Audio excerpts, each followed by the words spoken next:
Salam damai sejahtera jemaat Bethel Area. Saat ini saya akan membaca renungan Bethel Area dengan tema menjadi hamba kebenaran. Kamu telah dimerdekakan dari dosa dan menjadi hamba kebenaran. Dan karena telah dibebaskan dari dosa, sekarang menjadi budak kebenaran. Setelah dimerdekakan dari dosa, maka jadilah kamu hamba kepada kebenaran. Dalam Roma pasal 6 ayat yang ke-18.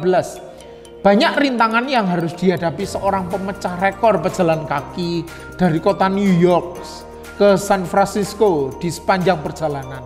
Ketika ditanya mengenai rintangan terbesar yang dihadapinya, ia mengatakan bahwa tantangan terberat yang ia jumpai bukanlah perjalanan mendaki gunung atau menyeberangi gurun pasir yang panas, kering, dan tandus. Namun yang hampir membuatnya menyerah dalam perjalanan ini adalah pasir di dalam sepatunya. Kisah tersebut mengingatkan bahwa kita juga dapat dikalahkan secara rohani oleh hal-hal kecil yang mengganggu di sekitar kita. Situasi-situasi yang sulit dapat membuat kita mengeluh dan jatuh dalam dosa.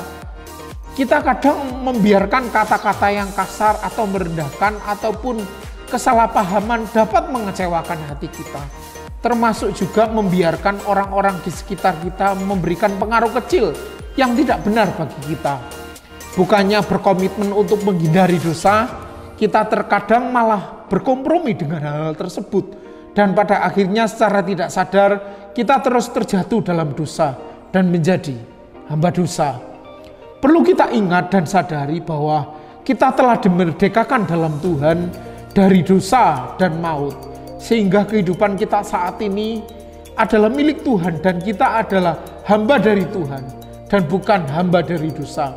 Ketika kita menginginkan Roh Kudus menguasai hidup kita, maka Roh Kudus akan bekerja dan menjadikan kita miliknya, sehingga kita tidak lagi diperbudak oleh keinginan-keinginan yang bertentangan dengan firman Tuhan, dan sebaliknya kita akan menjadi pelaku-pelaku firman Tuhan.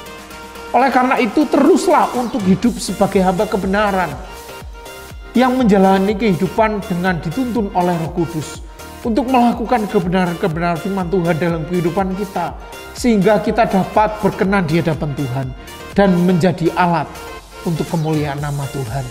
Amin. Tuhan Yesus memberkati.